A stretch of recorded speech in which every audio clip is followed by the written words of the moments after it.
زمین پر ابھی کوئی ایسا نہیں ہے جو تجھے خدا سے ملوا دے۔ تو کہا کوئی تو بتاؤ۔ کہا ہاں مجھے یاد آ رہا ہے، میں نے آسمانی کتاب میں پڑھا ہے کہ ایک ایسا بندہ رب تبارک و تعالیٰ کا دنیا میں آئے گا کہ ایک ہاتھ میں جب تو اس کے ہاتھ دے گا تو اس کے ایک ہاتھ میں تیرا ہاتھ ہوگا، دوسرا رب تبارک و تعالیٰ کی بارگاہ تک پہنچا دے گا۔ کہا نام کیا ہے؟ کہا کہاں آئیں گے؟ کہا وہ تو مجھے پتا نہیں ہے، مگر اس کی 3 نشانیاں میں نے کتاب میں پڑھی ہے۔ کہا کون سی نشانی ہے؟ کہا سب سے پہلی نشانی تو وہ ہے کہ وہ ایسی جگہ پر آئے گا جہاں کھجوروں کی کھیتی ہوتی ہوگی، جہاں کھجوروں کی کھیتی ہوتی ہوگی۔ کہا دوسرا یہ کہ جب وہ آئے گا تو صدقہ نہیں لے گا، صدقہ کسی سے نہیں لے گا، وہ صدقہ کسی سے نہیں لے گا بلکہ تحفے کھائے گا، اگر کوئی تحفہ دے گا تو وہ لے لے گا۔ اور کہا تیسری نشانی یہ ہے کہ 2 سالوں کے بیچ میں مہر نبوت ہوگا،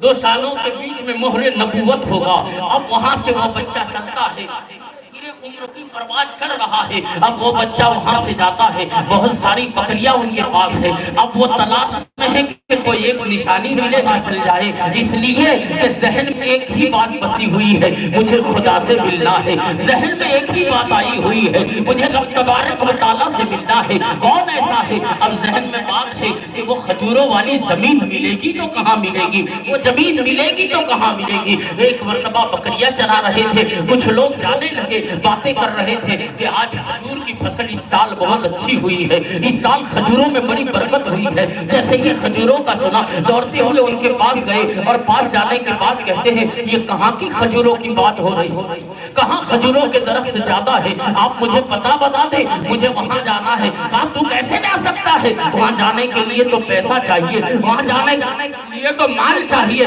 کہا اگر مجھے اس زمین پر تم لے جاتے ہو، یہ ساری بکریاں میں تمہیں دینے کے لیے تیار ہوں، یہ ساری بکریاں میں تمہیں دینے کے لیے تیار ہوں۔ کہا ایسا؟ کہا ہاں۔ کہا چلو ہم تمہیں پہنچا دیتے ہیں۔ اب ایسی جگہ پر لے گئے ہیں جہاں بہت ساری کھجوریں آ رہی ہیں، بہت سارے کھجوروں کے پیڑ ہیں۔ حضرت وہ جو بچہ ہے اب وہ نوجوانی کو پہنچ گیا ہے، جب وہاں پہنچے ہیں اسی امید کے ساتھ رہے ہیں کہ یہاں کسی کی نوکری کر لوں گا، کسی کی غلامی کروں گا، مگر وہ جس ذات سے مجھے ملنا ہے وہ ذات سے میری ملاقات ہوگی۔ ایک یہودی کے وہاں نوکری لگ جاتے ہیں، اب وہ یہودی کے وہاں نوکری لگتے ہیں، اب وہیں کام کر رہے ہیں، باغوں میں کام کر رہے ہیں، کھجوروں میں کام کر رہے ہیں، کھجور اتار رہے ہیں، کبھی کھجور کو بیچ رہے ہیں۔ جیسے ہی کھجور کے درخت پر جاتے تھے ادھر ادھر دیکھتے تھے، ادھر ادھر دیکھتے تھے، میرا محبوب کہیں ادھر سے آئے گا، میرا محبوب کہیں ادھر سے آئے گا،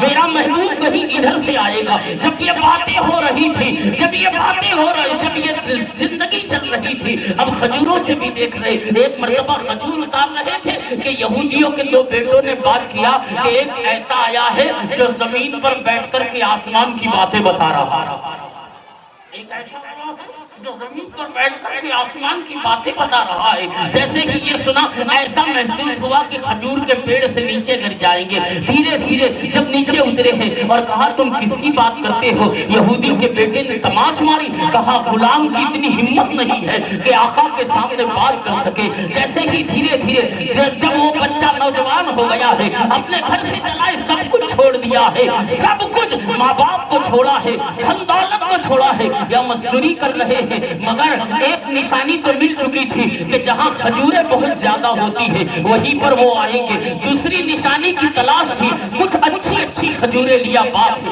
اور لے کر کے وہاں پہنچے جہاں سرکار جلوہ بار ہے۔ جب دیکھا کہ سب لوگ بیٹھے ہوئے ہیں، صحابہ کرام بھی بیٹھے ہوئے ہیں، وہ بچہ آگے بڑھتا ہے اور آگے بڑھ کر کے پوچھتا ہے کہ کون ایسا ہے کہ جو مجھے خدا تک ملا سکتا ہے، مجھے اللہ سے ملوا دے سکتا ہے؟ تو ایک آنکھ کھلی جس آنکھ کو فاروق اعظم کی آنکھ کہتے ہیں، اشارہ کیا کہ وہاں سامنے ہے۔ وہ کھجوریں لے کر پہنچے اور پہنچنے کے بعد کہا کہ میں یہ صدقہ لایا ہوں میرے کریم آقا صلی اللہ علیہ وسلم کے سامنے۔ جب یہ صدقہ کہا گیا میرے کریم آقا نے سیدنا فاروق اعظم کو بلایا، کہا عمر یہ لوگوں میں تقسیم کر دو۔ دیکھا کہ کھایا نہیں ہے, لوگوں میں بانٹ رہے ہیں. اب وہاں سے چلے جاتے ہیں, جیسے ہی نظر پہنچتی ہے, جیسے ہی نگاہ پہنچتی ہے, دل کی دنیا بدل جا رہی ہے. اب دل نے کروٹیں لینا شروع کر دیا ہے. اب وہ منزل بالکل قریب آ چکی ہے جس کے لیے سب کچھ چھوڑا تھا, مگر وہاں سے چلے جاتے ہیں. کچھ دنوں کے بعد کچھ ایسی کھجوریں کہ جس میں زیادہ رس نہیں تھا, کوئی ایسی کھجوریں کہ جس میں زیادہ کوئی باتیں نہیں تھی, وہ کھجوریں لے کر بارگاہ مصطفیٰ میں پہنچے. اور پہنچنے کے بعد کہتے حضور یہ تحفہ ہے. تو دیکھا سب سے پہلے اللہ کے حبیب صلی اللہ علیہ وسلم نے کھجور اٹھا کر اپنے منہ میں رکھا اور پھر کہا کہ صحابہ میں بانٹ دو. دوسری نشانی بھی ختم ہو چکی ہے, اب تیسری نشانی باقی ہے. تیسری نشانی دیکھے تو کیسے دیکھے. ایک مرتبہ اللہ کے حبیب صلی اللہ علیہ وسلم نے کپڑا پہنا ہوا ہے, یہاں پر چادر لپیٹی ہوئی ہے, اور کبھی آگے جاتے ہیں, کبھی مصطفیٰ کے پیچھے جاتے ہیں, کبھی مصطفیٰ کے دائیں ہیں, کبھی مصطفیٰ کے بائیں ہیں. دو نشانیاں تو ہو چکی ہیں, اب تیسری نشانی دیکھنی ہے. کبھی ادھر جاتے ہیں, کبھی ادھر جاتے ہیں. جب یہ دیکھا میرے کریم مصطفیٰ نے کہا کیا دیکھنا چاہتے ہو؟ اب دعا کرتی اللہ کوئی ایسا اسباب پیدا کر دے کہ میری تیسری نشانی بھی میرے سامنے نظر آ جائے. اب جب مصطفیٰ کریم نے کہا کیا دیکھنا چاہتے ہو, چادر کو ہٹایا ہے تو اپنے سر کو مصطفیٰ کے سامنے جھکا دیا ہے اور کہتے ہیں یا رسول اللہ اسی محبت کے لیے تو سب کچھ چھوڑتا آیا ہوں, آقا دنیا کو چھوڑ دیا ہے, اب کچھ نہیں چاہیے, بس مجھے کلمہ پڑھا کر مسلمان. سبحان اللہ, نعرہ سرکار میری خواہش ختم ہو گئی ہے, میری جو خواہش تھی وہ ختم ہو گئی ہے, اب میری ڈھونڈ مکمل ہو چکی ہے, اب میرا جس کام کے لیے میں نکلا تھا وہ مکمل ہو چکا ہے. سرکار مجھے کلمہ پڑھا دیجئے. پیاری اتنا دکھ اٹھا کر کے اسلام قبول کرنے والی ذات کا نام سلمان فارسی کی ذات, سلمان فارسی کی ذات ہے.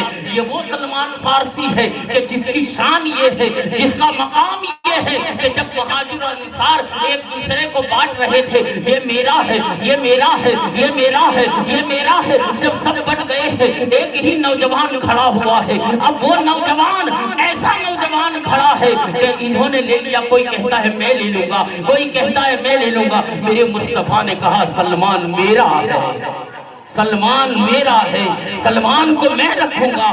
جب مصطفیٰ کریم صلی اللہ علیہ وسلم کا کلمہ پڑھ لیا ہے, حضرت سلمان فارسی نمازوں میں آتے تھے, دن میں مصطفیٰ کی بارگاہ میں رہتے تھے, رات میں آتے تھے, مگر مزدوری کے لیے اسی یہودی کے باغ میں جاتے تھے. دھیرے دھیرے آپ کے چہرے پر داڑھی سفید ہونے لگی. ایک مرتبہ آنکھیں اشکبار تھی تو میرے مصطفیٰ نے کہا سلمان کس چیز نے رلایا ہے؟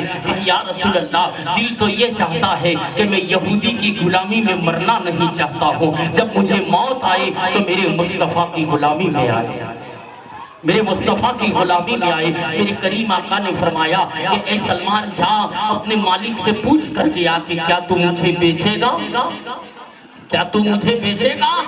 آج ہمیں مفت میں اسلام ملا ہے تو ہمیں اسلام کی کوئی قدر نہیں ہے. آج ہمیں مفت میں سب کچھ اللہ نے دیا ہے مگر ہمیں اس کی کوئی قدر نہیں ہے. مسجد میں اذان ہو رہی ہے, ہم بازار میں گھوم رہے ہیں. مسجد میں اذان ہو رہی ہے, ہم گھر میں بیٹھ ٹی وی دیکھ رہے ہیں. مسجد میں اذان ہو رہی ہے, ہم اپنے موبائل میں لگے ہوئے ہیں.